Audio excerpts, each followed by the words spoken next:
La réalité peut-elle être virtuelle? Vous avez 3 heures. Ah non, pardon, 3 minutes. Alors je vous rassure, moi non plus je ne suis pas sûre de pouvoir répondre à cette question. Mais ce que je peux vous dire, c'est que la réalité virtuelle en tant que telle, ça existe et c'est bluffant.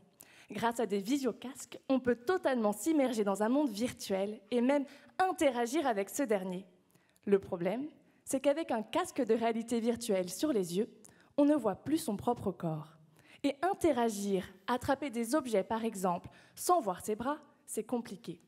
On va donc chercher à représenter les utilisateurs avec un corps virtuel que l'on appelle avatar. Mais cet avatar, il peut nous ressembler ou non. Et là, ça devient intéressant.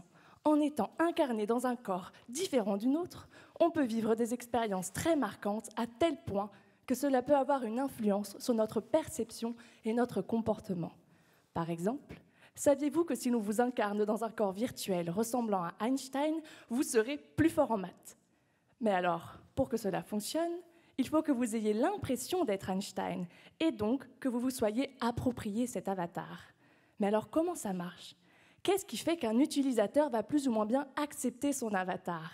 Cette question, c'est le fil conducteur de ma thèse. Et pour y répondre, j'ai toute une stratégie. Je code des environnements virtuels avec des avatars, je les fais tester à des utilisateurs, et à partir de leurs réponses à des questionnaires, je peux cibler s'ils sont bien rentrés ou non dans la peau de leur avatar. Et ça, c'est très important, car lorsque, par exemple, un chirurgien doit réaliser une opération à distance via son avatar, on veut être sûr qu'il fasse corps au plus près avec ce dernier et qu'il soit donc dans les bonnes conditions pour opérer. Alors dans ce scénario, le chirurgien opère seul, mais on imagine facilement un cas où il pourrait vouloir collaborer.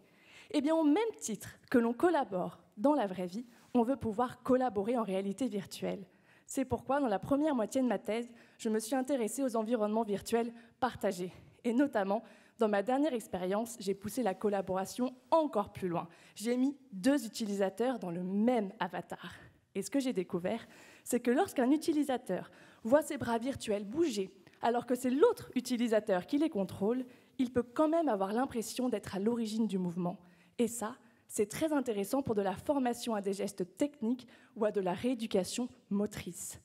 Du coup, en travaillant dans ma thèse sur la perception des avatars, c'est un travail en amont qui trouve ses applications aussi bien dans la psychologie, comme on a vu avec Einstein, que dans la médecine ou la formation. Alors, c'est vrai, je ne sais pas si la réalité peut être virtuelle, mais ce qui est sûr, c'est que moi, je ne suis pas virtuelle, et mes recherches et leurs applications, elles sont bien réelles.